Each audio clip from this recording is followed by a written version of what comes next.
Quartel Canvete Produções apresenta Percy Jackson e os Olimpianos, Livro 1, O Ladrão de Raios, de Rick Riordan.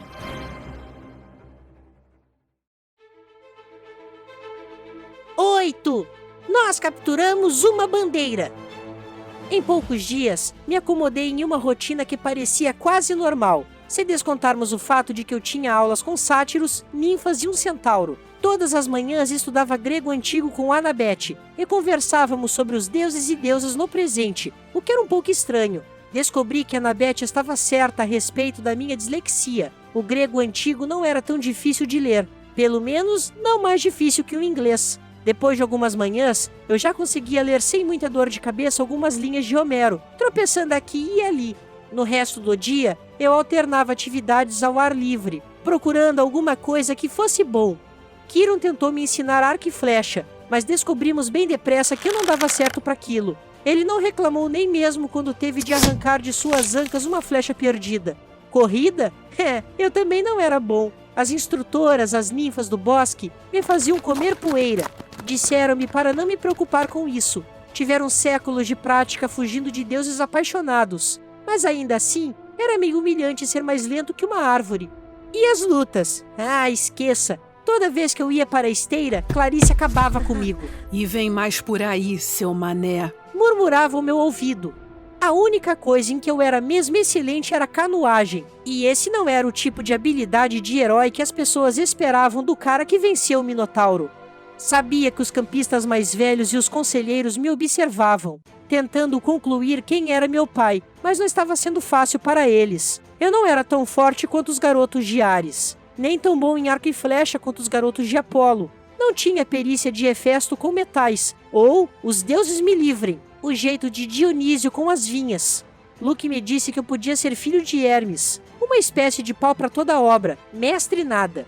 Mas eu tinha a sensação de que ele só estava tentando me fazer sentir melhor. Na verdade, também não sabia o que fazer comigo. A despeito disso tudo, eu gostava do acampamento. Eu me acostumei com a neblina matinal sobre a praia, com o cheiro dos campos de morangos à tarde e até com os ruídos esquisitos dos monstros nos bosques à noite. Eu jantava com o chalé 11, empurrava parte da minha refeição para o fogo e tentava sentir alguma conexão com meu verdadeiro pai. Não vinha nada. Apenas aquela sensação morna que eu sempre tive, a lembrança do seu sorriso. Tentei não pensar demais na minha mãe, mas ficava matutando. Se os deuses e monstros eram reais, se todas aquelas coisas mágicas eram possíveis, certamente haveria algum jeito de salvá-la, de trazê-la de volta. Comecei a entender o ressentimento de Luke e como ele parecia magoado com o pai Hermes. Certo, talvez os deuses tivessem tarefas importantes a fazer, mas não poderiam fazer uma visita de vez em quando? Trovejar ou alguma coisa assim? Dionísio podia fazer Diet Coke aparecer do nada. Por que meu pai, quem quer que fosse, não podia fazer aparecer um telefone? Quinta-feira à tarde, 3 dias depois de chegar ao acampamento Meio-Sangue, tive a primeira aula de esgrima. Todos do Chalé 11 se reuniram na grande arena circular, onde Luke seria nosso instrutor. Começamos com estocadas e cutiladas básicas, usando bonecos recheados de palha com armaduras gregas. Acho que fui bem. Pelo menos entendi o que deveria fazer e meus reflexos foram bons. O problema era que eu não conseguia encontrar uma lâmina que se adaptasse às minhas mãos. Eram pesadas demais, leves demais ou compridas demais. Luke fez o melhor que pôde para me ajudar, mas concordou que nenhuma das lâminas de prática parecia funcionar para mim. Passamos adiante, para duelo em duplas. Luke anunciou que seria meu parceiro, já que era minha primeira vez. Boa sorte. Disse um dos campistas. Luke é o melhor espadachim dos últimos 300 anos. Talvez ele pegue leve comigo. Comentei. O campista riu desdenhoso. Luke me mostrou as estocadas, paradas e defesas com o escudo do jeito difícil. A cada golpe eu estava um pouco mais surrado e contundido. Mantenha a guarda alta, Percy. Dizia ele, e então me atingia com força nas costelas, usando a parte chata da lâmina. Não tanto assim. Flaft. Ataque. Flaft. Agora recue. Flaft. Quando ele pedia um tempo, eu estava empapado de suor. Todos correram para o isopor de bebidas. Luke despejou água gelada em cima da própria cabeça, que me pareceu uma ótima ideia. Fiz a mesma coisa. Na mesma hora me senti melhor. A força percorreu novamente os meus braços. A espada não parecia mais tão difícil de manejar. Ok, todo mundo em círculo. Ordenou Luke. Se Percy não se importar, vou fazer uma pequena demonstração. Incrível, pensei. Vamos todos assistir enquanto Percy é triturado. Os garotos de Hermes se reuniram em volta. Todos estavam contendo riso. Imaginei que já tinham passado por aquilo e mal podiam esperar para ver Luke me usar como saco de pancadas. Ele disse a todos que ia mostrar uma técnica para desarmar o oponente, como girar a lâmina do inimigo com a parte chata da própria espada, para que ele não tenha alternativa a não ser deixar a arma cair. Isso é difícil. Enfatizou. Já usaram contra mim. Não riam do Percy agora. A maioria dos espadachins precisa trabalhar anos para dominar essa técnica. Ele demonstrou o movimento para mim em câmera lenta. Como previsto, a espada pulou da minha mão. Agora, em tempo real. Disse ele, depois que recuperei minha arma. Vamos fazer o movimento até que um de nós tenha sucesso. Pronto, Percy? Eu assenti, e Luke veio para cima de mim. De algum modo, eu o impedi de golpear o cabo da minha espada. Meus sentidos se aguçaram. Vi seus ataques chegando. Eu rebati, dei um passo à frente e tentei minha própria estocada. Luke a desviou facilmente, mas notei uma mudança em seu rosto. Seus olhos se estreitaram e ele começou a me pressionar com mais força. A espada estava pesando em minha mão, mal equilibrada. Eu sabia que era apenas uma questão de segundos antes que Luke me derrubasse. Então decidi. Que se dane! Tentei a manobra para desarmar. Minha lâmina atingiu a base da de Luke e eu a girei, pondo todo o meu peso em um golpe para baixo. Plém! A espada de Luke retiniu contra as pedras. A ponta da minha lâmina estava a 2 centímetros do seu peito desprotegido. Os outros campistas ficaram em silêncio. Baixei minha espada. Sinto muito. Por um momento, Luke ficou perplexo demais para falar. Sinto muito? Seu rosto marcado abriu-se num sorriso. Pelos deuses, Percy, você sente muito? Mostre-me aquilo de novo. Eu não queria. A rápida explosão de energia maníaca me abandonara completamente. Mas Luke insistiu. Dessa vez, não houve disputa. No momento em que nossas espadas entraram em contato, Luke atingiu o cabo da minha, que saiu deslizando pelo chão. Depois de uma longa pausa, alguém do público disse: Sorte de principiante? Luke enxugou o suor da testa. Ele me avaliou com interesse totalmente novo. Disse: Talvez, mas fico pensando o que Percy poderia fazer com uma espada equilibrada. Sexta-feira à tarde, eu estava sentado com Groover perto do lago, descansando de uma experiência quase fatal no muro de escalada. Groover subira até o topo como um bode montanhês, mas a lava por pouco não me atingiu. Minha camisa ficou com buracos fumegantes. Os pelos dos meus antebraços ficaram chamuscados. Sentamos no pier, olhando as náiades que teciam cestos embaixo d'água, até que reuni coragem para perguntar a Groover como tinha sido a conversa com o Sr. D. Seu rosto assumiu um tom doentio de amarelo. Ótima! Disse: Legal mesmo! Então, sua carreira ainda está nos trilhos? Ele me lançou um olhar nervoso. Kiron contou a você que eu quero uma licença de buscador? Bem, não. Eu não tinha a menor ideia do que era uma licença de buscador, mas aquele não parecia o momento certo para perguntar. Ele só disse que você tinha grandes planos, sabe? E que precisava de reconhecimento para completar uma tarefa. Então, você conseguiu? Groover baixou os olhos para as náiades. O Sr. D suspendeu o julgamento. Disse que ainda não fracassei, nem tive sucesso com você. Portanto, nossos destinos ainda estão ligados. Se você ganhou a missão, eu vou junto para protegê-lo e nós dois voltarmos vivos. Então, talvez ele considere a tarefa concluída. Meu ânimo melhorou. Bem, isso não é mal, certo? Ele poderia igualmente ter me transferido para o serviço de limpeza de estábulos. As chances de você ganhar uma missão, e mesmo se ganhasse, porque haveria que querer que eu fosse junto. É claro que eu ia querer que você fosse junto. Groover continuou olhando melancolicamente para a água. Tecer cestas. Deve ser bom ter uma habilidade útil. Tentei convencê-lo de que ele tinha uma porção de talentos, mas isso só o fez parecer ainda mais infeliz. Conversamos sobre a canoagem e esgrima por algum tempo, e então debatemos os prós e contras dos diferentes deuses. Por fim, perguntei-lhe sobre os 4 chalés vazios. O número 8, o prateado pertence a Artemis. Disse ele. Ela jurou ser virgem para sempre, portanto, é claro, sem filhos. O chalé é honorário, entende? Se ela não tivesse um, ficaria zangada. Sim, certo. Mas os outros 3, Os que ficam no fim são os 3 grandes? Groover ficou tenso. Estávamos chegando perto de um assunto delicado. Não, um deles, o de número 2, é de Hera. Disse ele. É outra coisa honorária. Ela é a deusa do casamento. Portanto, é claro que não iria sair por aí tendo casos com mortais. Isso é serviço do marido dela. Quando falamos dos 3 grandes, queremos dizer os 3 irmãos poderosos. Os filhos de Cronos. Zeus, Poseidon e Hades. Certo, você sabe. Depois da grande batalha com os titãs, eles tomaram o mundo do pai e tiraram a sorte para decidir quem ficava com o quê. Zeus ficou com o céu, lembrei. Poseidon com o mar e Hades com o mundo inferior. Aham. Ah, mas Hades não tem um chalé aqui. Não, também não tem um trono no Olimpo. Ele, bem, fica na dele lá embaixo no mundo inferior. Se ele tivesse um chalé aqui... Groover estremeceu. Bem, isso não seria agradável. Vamos deixar assim. Mas Zeus e Poseidon, os 2 tinham zilhões de filhos nos mitos. Por que os chalés deles estão vazios? Groover se balançou de um casco para o outro, pouco à vontade.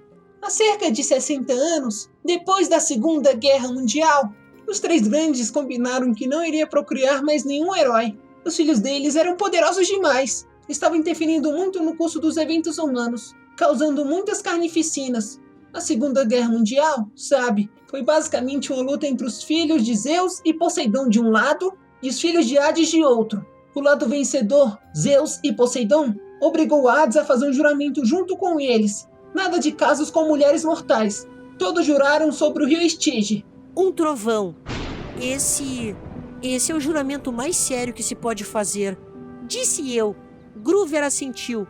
E os irmãos mantiveram a palavra? Sem filhos? O rosto de Groover se anuviou. Há 17 anos, Zeus retornou aos maus hábitos. Havia uma estrela da TV com um penteado alto e armado, estilo anos 80. Ele simplesmente não conseguiu evitar. Quando o bebê nasceu, uma menininha chamada Thalia. Bem, o rio Estige é sério no que diz a respeito a promessas. Zeus se safou com facilidade porque é imortal, mas causou um destino terrível para sua filha. Mas isso não é justo. Não foi culpa da menininha. Groover hesitou. Pense, os filhos dos 3 grandes são mais poderosos que os outros meio-sangues. Eles têm uma aura forte, um odor que atrai monstros. Quando Hades descobriu a respeito da criança, não ficou muito feliz com o fato de Zeus ter quebrado o juramento. Hades libertou os piores monstros do Tártaro para atormentar Thalia. Um sátiro foi designado para ser guardião dela quando completou 12 anos, mas não havia nada que pudesse fazer. Ele tentou escoltá-la para cá com outros meio-sangue com quem fizera amizade. Eles quase conseguiram. Chegaram até o topo da colina. Ele apontou para o outro lado do vale, para o pinheiro onde eu ia enfrentar o Minotauro. As 3 benevolentes estavam atrás deles com um bando de cães infernais. Vão em frente! Thalia, vamos! Vocês têm que correr!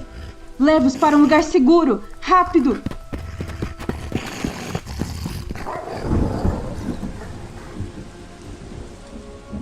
Estavam quase sendo alcançados quando Thalia disse a seu sátiro que levasse os outros 2 meio-sangue para um lugar seguro, enquanto ela tentava conter os monstros.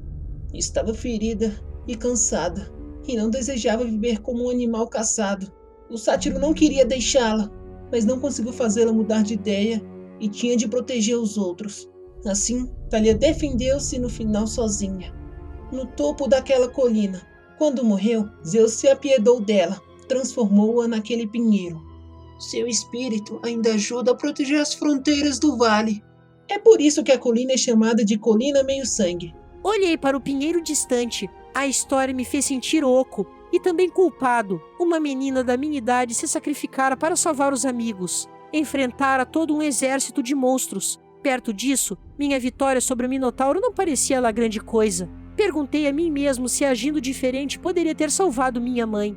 Groover, os heróis realmente partiram em missões para o mundo inferior? Algumas vezes. Disse ele. Orfeu, Hércules, Rodine. E conseguiram trazer alguém de volta da morte? Não, nunca. Orfeu chegou perto. Pense, você não está pensando mesmo em... Não, menti. Estava só imaginando... Então, um sátiro é sempre designado para guardar os semideuses? Groover me estudou cauteloso. Eu não tinha convencido de que desistira da ideia do mundo inferior. Nem sempre. Vamos disfarçados para uma porção de escolas. Tentamos farejar os meios-sangues que tenham atributos de grandes heróis. Se encontramos com uma aura muito forte, como uma criança dos 3 grandes, alertamos Kiron. Ele tenta ficar de olho neles, já que podem causar problemas realmente enormes.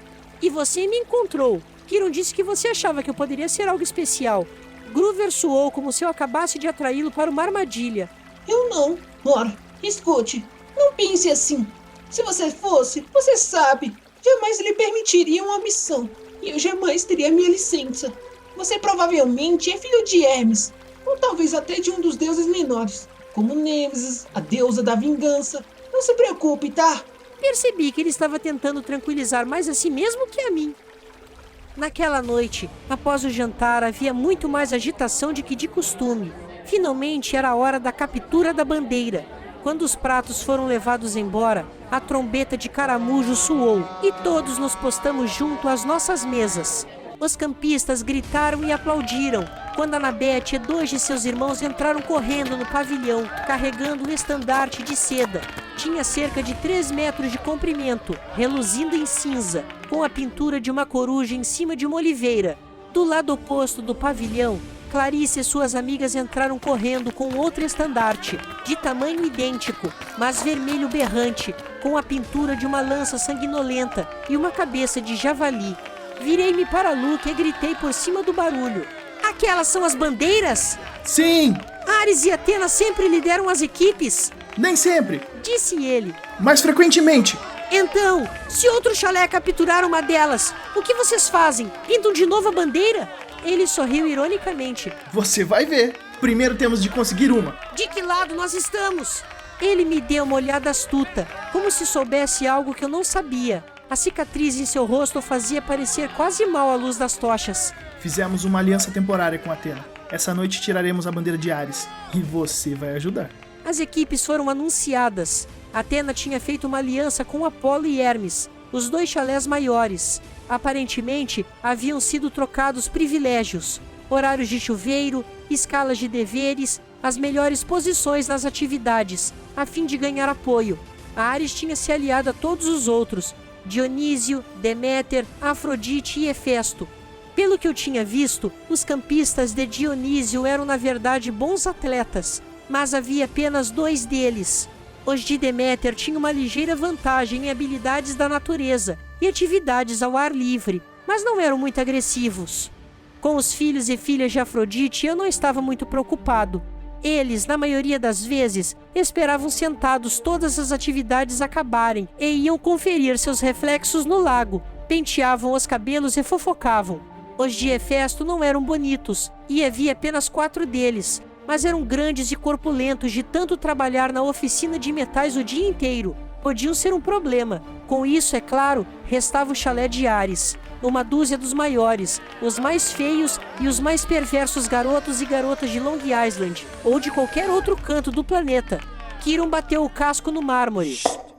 Heróis! Anunciou. Vocês conhecem as regras. O riacho é o limite. A floresta inteira está valendo. Todos os itens mágicos são permitidos. A bandeira deve ser ostentada de modo destacado e não deve ter mais de 2 guardas. Os prisioneiros podem ser desarmados, mas não podem ser amarrados ou amordaçados. Não é permitido matar nem aleijar. Servirei como juiz e médico no campo de batalha. Armem-se! Ele estendeu as mãos e as mesas subitamente se cobriram de equipamentos. Capacetes, espadas de bronze, lanças, escudos de couro de boi recobertos de metal.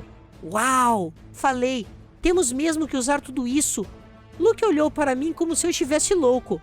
A não ser que você queira ser espetado pelos seus amigos do Chalé 5.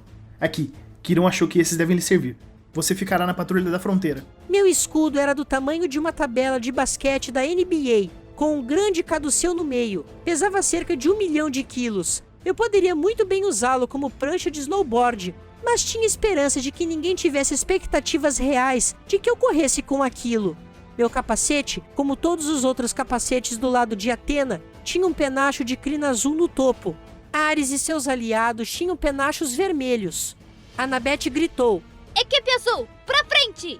Aplaudimos e agitamos nossas espadas e as seguimos para baixo, pelo caminho para os bosques do sul. A equipe vermelha gritou nos provocando, enquanto seguia em direção ao norte.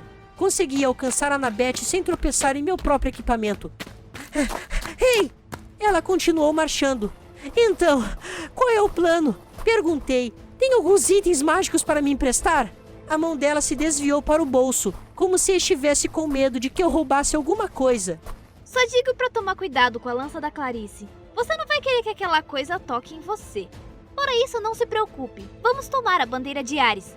Luke determinou a sua tarefa? Patrulha de fronteira. Seja lá o que isso quer dizer. É fácil. Fique junto ao riacho. Mantenha os vermelhos longe. Deixa o resto comigo. Athena sempre tem um plano. Ela seguiu adiante, me deixando na poeira. Certo, murmurei. Fico contente por me querer na sua equipe. Era uma noite quente e úmida, grudenta. Os bosques estavam escuros, com vagalumes aparecendo e sumindo. Annabeth me designou para um pequeno regato que rumorejava por cima de algumas pedras. Depois ela e o restante da equipe se espalharam entre as árvores. Ali sozinho, com meu grande capacete de penacha azul e meu enorme escudo, me senti um completo idiota. A espada de bronze, como todas as espadas que eu experimentara até então, parecia mal equilibrada. O cabo de couro pesava em minha mão como uma bola de boliche. Não havia como alguém me atacar de verdade, não é? Quer dizer, o Olimpo tinha de ter responsabilidade, certo? Longe, a trombeta de caramujo soou. Ouvi brados e gritos nos bosques, metais chocando-se, gente lutando. Um aliado de Apolo de penacho azul passou por mim correndo como um cervo, pulou o regato e desapareceu em território inimigo. Essa é boa, pensei. Vou ficar de fora da diversão como sempre. Então ouvi um som que me deu um calafrio na espinha. Um rosnado canino grave em algum lugar por perto. Ergui o escudo instintivamente. Tinha a sensação de que alguma coisa estava me espreitando. Então o rosnado parou. Senti a presença recuando. Do outro lado do regato, a vegetação rasteira explodiu. 5 guerreiros de Ares saíram gritando e berrando da escuridão. Acabem com o mané! Berrou Clarice. Seus olhos feios de porco faiscaram nas fendas do capacete. Ela brandia uma lança de 1,5 metro de comprimento, a ponta de metal farpado, lançando chispas de luz vermelha. Seus irmãos só tinham espadas de bronze comuns. Não que isso me fizesse sentir melhor. Eles atacaram cruzando o regato. Não havia ajuda à vista. Eu podia correr, ou podia me defender contra metade do chalé de Ares. Consegui me esquivar do golpe do primeiro garoto, mas aqueles caras não eram tão estúpidos como o Minotauro. Eles me cercaram e Clarice investiu contra mim com sua lança.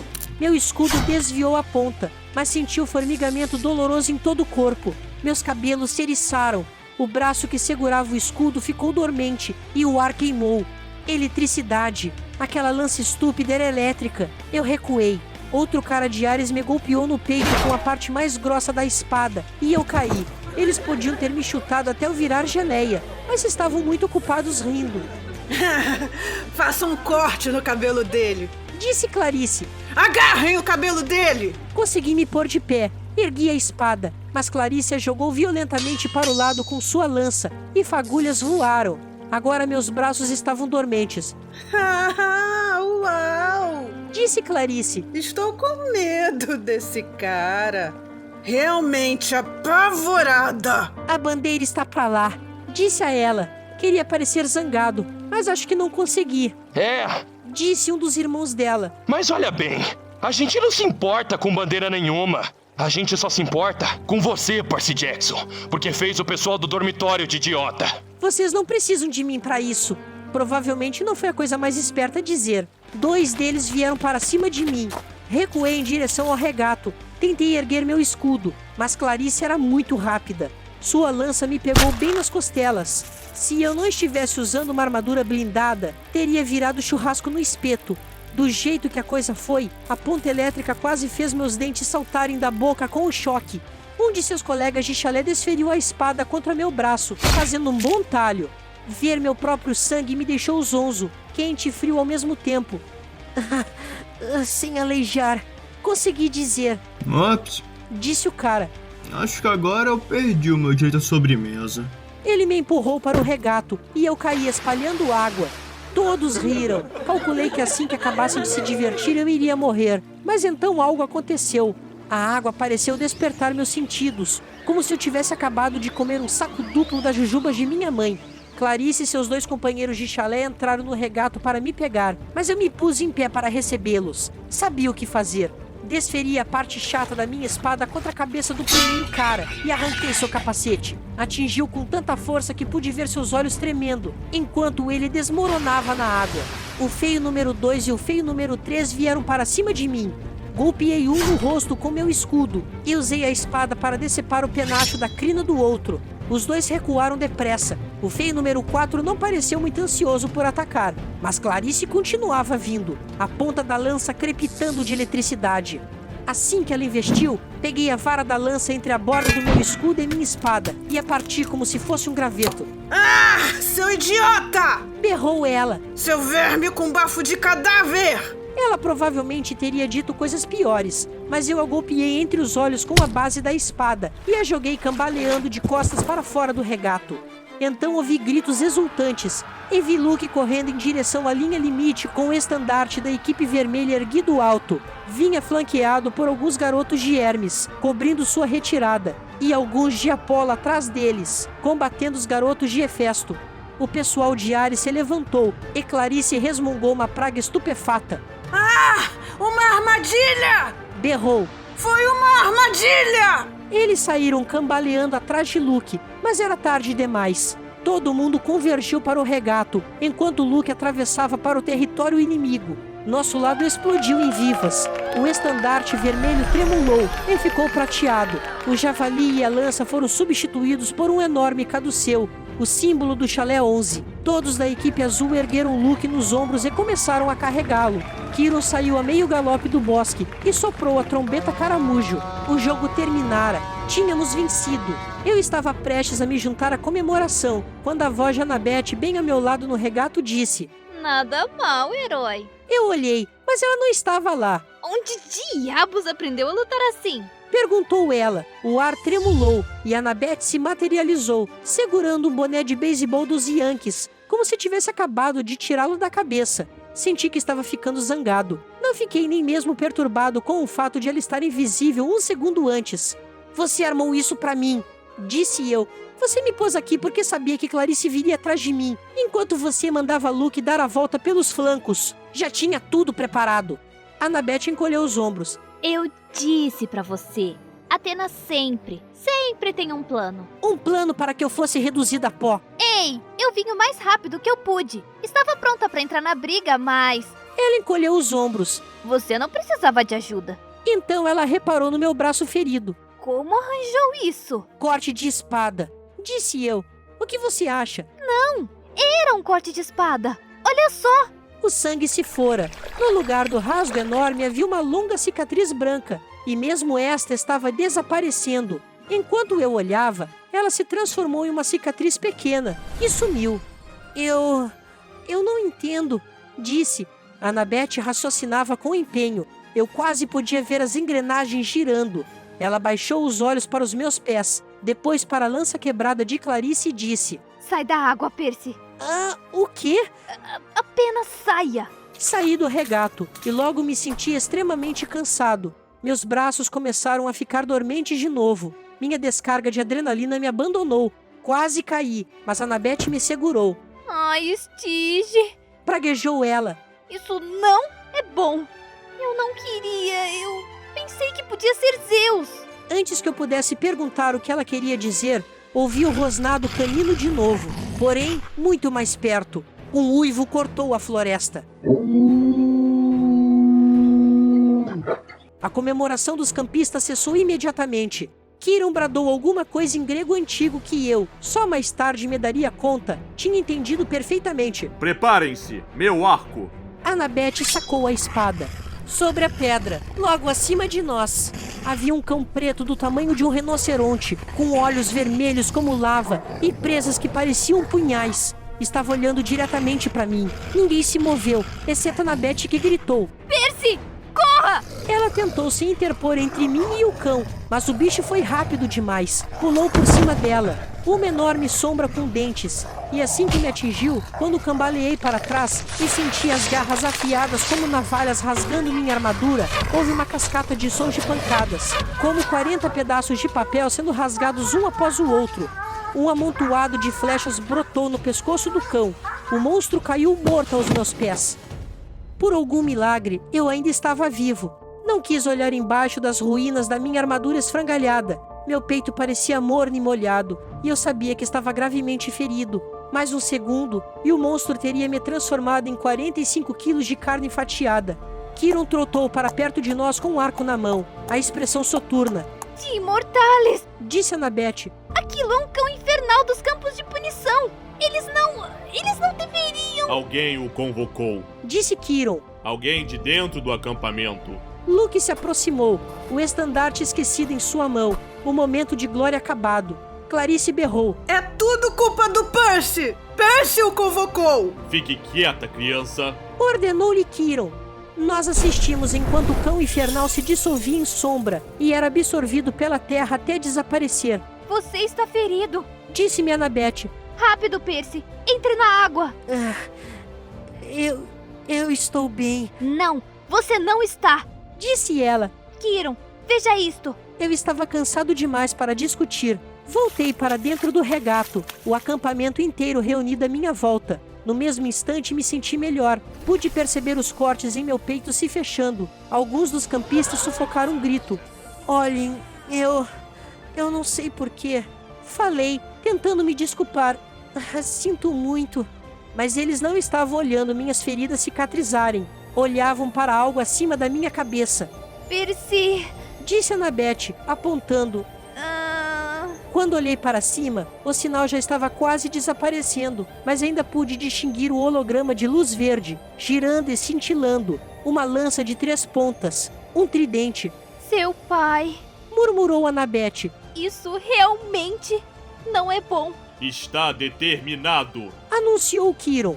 Por toda a minha volta, os campistas começaram a se ajoelhar, até mesmo os do chalé de Ares, embora não parecessem muito felizes com isso. Meu pai? Perguntei, completamente perplexo. Poseidon! Disse Kiron. Senhor dos terremotos, portador das tempestades, pai dos cavalos, salve Perseu Jackson, filho do deus do mar.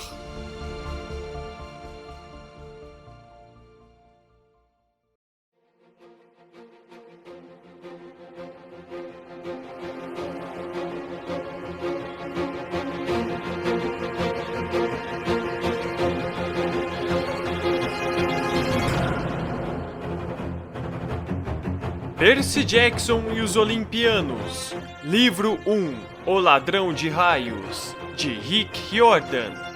Capítulo 8. Nós capturamos uma bandeira. Conta com as vozes de Lucas Saguista como Percy Jackson, narrador. Matheus Dias como Groover Underwood. Gustavo Sandri como Luke Castellan. Rafael Stallone como Kiron. Heloise Portugal como Annabeth Chase, Mariel Hang como Talia Grace, Tatiane Lins como Clarice LaRue, Paulo Piazza como filho de Hermes, Gabriel Tillman como filho de Ares 1, Jefferson Santos como filho de Ares 2. Direção: Lucas Saguista. Tradução: Ricardo Gouveia. Edição de áudio e sonoplastia: Heloise Portugal. Encerramento: Paulo Piazza. Essa é uma produção do grupo Quartel Canvete.